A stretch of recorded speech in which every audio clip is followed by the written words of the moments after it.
இப்போ இங்கே நிற்கிறது பட்டு. இந்த பட்டுவோட பிள்ளைங்க தான் அவங்க எல்லாருமே. அவங்க அம்மா வந்து திரும்பி முட்டையிட்டு அடகாத்துட்ருக்காங்க. இப்போ நான் கூப்பிட்றேன், அவன் எங்கெங்கே வருவான் மட்டும் பாருங்கள். பட்டுக்கு வாடா, மேலே வாடா, பட்டு மேலே வா. பட்டு வந்து சரியான பொறாமை பிடிச்சது. அதோட பிள்ளைங்களையே நம்மளை கொஞ்சம் விடாது பாருங்கள். இது வந்து அதோட பிள்ளை.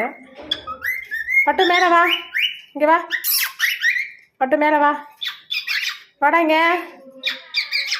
பட்டு, பட்டு வா. பட்டுவோட பிள்ளை பட்டு மாதிரி பேசுது பாருங்க.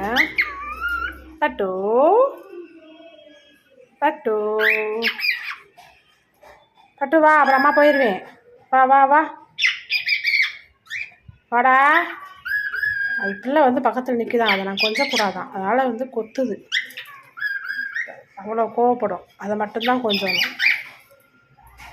பாருங்க. அது வந்து ஆசையாக கையை கடிக்குதா, கடிக்கக்கூடாது போன்னு கட்டுது பாருங்க. யாரையுமே கொஞ்சம் கூடாது, அதை மட்டும்தான் நான் கொஞ்சணும். பட் பொறாமை, நிறையா பொறாமை.